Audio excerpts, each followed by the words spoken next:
Okay, it's Thursday, April 13th. It's 8:25 in the morning. I'm at Agate Beach for the second time ever.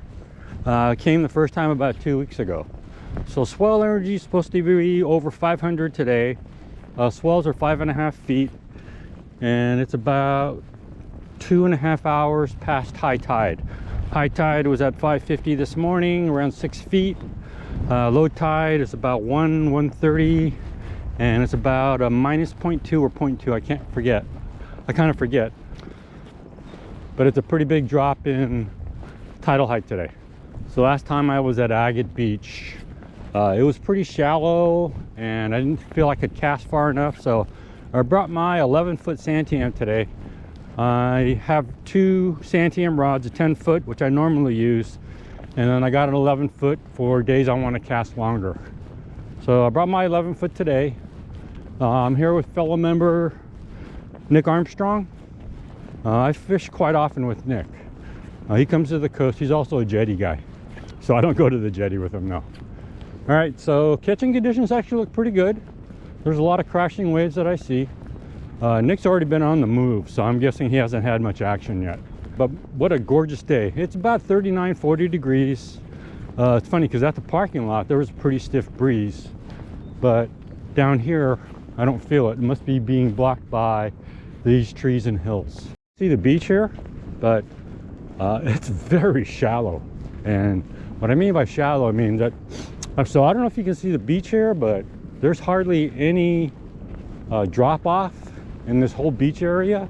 The farthest drop off is about 20-30 yards from the wave. So I think that's the reason why. If you come at high tide, this is all pretty shallow. I do see some small indentations, so there might be fish that hang out in these little valleys when tide's up there, but yeah, it's pretty very shallow sloping. Give me walk forever, but I wanted to go down there. I like the wave action down there, but he's heading towards the rocks. But man, he's making me walk a long way. Okay, so this is what I mean about how non-slope this beach is. So you can see how tiny these waves are that are breaking right in front of me, and they come up all the way to the beach and go there. So I'm guessing that's about 30-40 yards from those tiny waves. So that's why it's almost flat, so it's easy for the water to go up. Hey Nick, you made me walk 10 miles, man. What the heck? How come you went this way? How come you went this way? No, man. Well, that's where I wanted to go, but man, you made me walk this far, so I'm not walking back there yet. You get any bites? No, it's hard to get out to like a breaking wave. I know. So I brought my 11-foot Santiam for longer casting distance. You want a 4-ounce weight? I've only got 2 on right now, but Yeah, I got. Yeah, last time I came here, as soon as I put on 4, I got a double. But I only had 1 bite in like an hour and 30-40 minutes. So that's why I brought my longer stuff. So you fished from the parking lot all the way here? a little bit, but not like, you know, I was Intensely? It looked like the breaking waves closest. Okay. Yeah, last time I came, we started there and moved that way. But we had very little action too. All right, I'm gonna try. I'm gonna head left, man. Said he's not had any luck yet.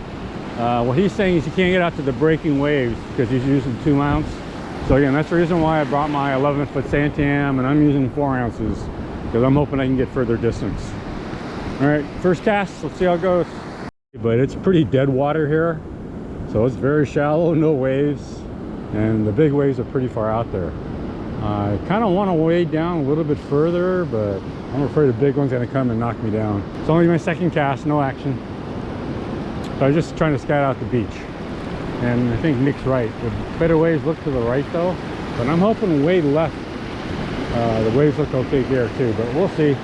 The other thing I forgot to mention is that while I'm here, tidal height's about 4.5 feet. And I think in about 2 hours, it's going to be 2 feet. So it's dropping pretty fast.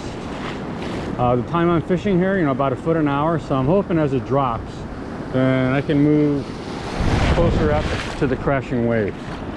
So that's the other benefit about coming at outgoing tide, is that as the tide goes out, you can get closer down to the water. Even using 4 ounces and my 11-foot CTM, I'm having a hard time getting out there. So it's really shallow where I'm fishing right now. I'm casting even short of that 3 set of breaking waves out there. So that's how shallow this place is. So I feel like I need a shotgun casting rod. It's so far out there. Okay, so even with my 11-foot CTM and a 4-ounce weight, I can't even get close to the breaking waves way out there. I'm falling short of even, not these first 2, but that 3rd wave that's just starting to break. I'm even falling short of that.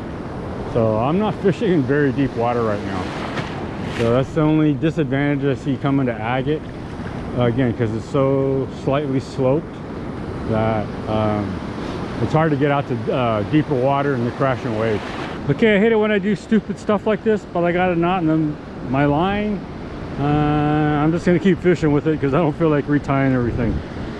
So cut down on my casting distance, but oh well, I'll just fix it when I get home.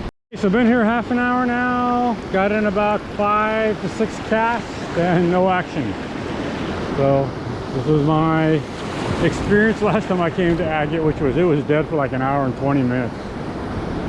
No action at all. So definitely a repeat of my last trip here. The interesting thing about Agate is that it's supposed to be like over a 500 energy day today, but because it's so slightly sloped, the waves are crashing way out there, the big ones. So by the time the little waves get to me, they're pretty low in energy. So I'm standing up to my knees here at Agate, and I'm sometimes just above my knees when I'm wading in deeper, and I'm not having any problem standing in the water. If I try to do this at weight at 500 energy day, there's no way I could be standing this deep. So again, 500 energy day translates into different forces of the waves, just depending on how the beach contour is. So, you know, 500 energy day is not the same at every beach. All right. Anyway, so that's another interesting thing. I always like to observe beaches when I go to them, just to see how different they are from wade, and just helps me understand, you know, why the waves are crashing where they are, and hopefully I can understand why I'm not getting action. Here it's pretty clear. It's so shallow here, and the waves are way out there. I'll keep trying, but it doesn't look very hopeful to me. So the other thing that's starting to happen is that the wind's picking up, and it's coming from that side. So when I was up against the hills, I didn't feel it, but now that I'm down in the beach, man, it's been pretty steady. I'm guessing 7 to 10 miles an hour, and there's a little bit of a bite to it. I don't usually wear my down vest when I'm fishing, but today I did, even though it said it was like 40, 41 degrees. And man, I'm glad I did, because that wind is kind of chilling. Okay, so Nick and I are moving south a little bit more, and actually catch conditions here look a little bit better. The bigger crashing waves are a little bit closer, still kind of out of casting distance, but at least they're closer now. Just talked to Nick. Again, other than the one silver bite, he hasn't had any action, and I think we're gonna bag in about 15 or 20 minutes here. An hour now, and 10 to 12 casts, 0 action. I know Nick had one silver bite, but that's it. So pretty dead day at Agate. Man, I've been getting skunked a lot lately, either wade or any other place I've tried. So I hope things change up for me soon here. So hour and 5 minutes, actually an hour and 4 minutes, but I'm gonna call it. Just gonna wait for Nick to finish up his cast and head out of here. So I had the right game plan today, which was bring out my long casting rod and use 4 ounces to get as far as I could. But even then, I couldn't get close to the breaking waves here because how far it is out there, and again how shallowly sloped this beach is. So the big breaking waves are way out there. So maybe at really low tide in about 3 or 4 hours, you know, getting down there would be easier. But it was really hard to get out to some decent breaking waves today. So hour and 5 minutes, about 12 to 13 casts, 0 action for me. And well, the wind's dying down now, so it feels a little bit better. But what a gorgeous day on the Oregon coast.